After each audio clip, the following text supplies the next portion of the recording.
सध्याच्या काळात मनोरंजन ही माणसाची गरज बनत चालली आहे. मनोरंजन करण्यासोबतच माय मराठीचा जागर करत आपल्या डोळ्यात वास्तवाचं अंजन घालणारा कार्यक्रम साधारण वर्षभरापूर्वी रंगमंचावर आला आणि त्यांनी लोककलेच्या वारसातले असे काही रंगरसिकांना दाखवले की पुन्हा प्रत्ययाची ओढ प्रत्येकाच्या मनात पेरली गेली. तो कार्यक्रम अर्थातच द फोक आख्यान. या मराठी मातेला आणि मातीला लोककलांचा दैदिप्यमान वारसा आहे.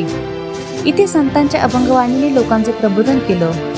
कधी पदर न ढळणाऱ्या लावणीने मनोरंजन केलं. वाघ्या मुरळीने भक्तीची ज्योत प्रज्वलित केली, तर शाहिरांच्या पोवाड्यांनी सह्याद्रीच्या दऱ्याखोरांना जागवलं. पण कालांतराने आपल्याच घरात मराठी हाल सोसू लागली आणि या लोककलाही अस्तंगत होऊ लागल्या. अस्तंगत होणाऱ्या या लोककलांना नवसंजीवनी देण्यासाठी गुलाल भंडाऱ्याचे उद्धरण करत महाराष्ट्रातल्या कानाकोपऱ्यातले बाळगोपाळ एकत्र आले आणि त्यांनी लोककलेचा गोवर्धन आपल्या हातांवर उचलून धरला. कोणी थोडे सूर सोबत आणले तर कोणी आपली शब्दसंपदा रित्ती केली. कोणी डफ, तुंतुनी, ढोलकी, मृदुंगाचा ताल सोबत आणला तर कोणी या सगळ्यांना एकत्र बांधणारा संगीताचं सूत्र विणलं. लोककलेचा हा गोवर्धन ज्यांनी उचलला आणि त्याखाली अवघा महाराष्ट्र नाचला, नाहला आणि तृप्त झाला.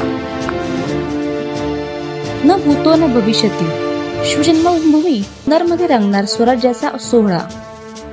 आख्यानाचा असा थाट जो तुम्ही कधीही अनुभवला नसेल. जिथे झाला सूर्योदय स्वराज्याचा, तिथे रंगणार सोहळा लोककलेचा. देशभरात गाजलेला आणि साता समुद्रपार नावाजलेला कार्यक्रम प्रथमच शिवजन्मभूमी जुन्नरमध्ये मंगळवार दिनांक 17 फेब्रुवारी 2026 रोजी सायंकाळी 7 वाजता. ठिकाण शंकरराव गोटे पाटील मैदान, तालुका जुन्नर, जिल्हा पुणे. सर्व शिवभक्तांना प्रवेश मोफत राहील.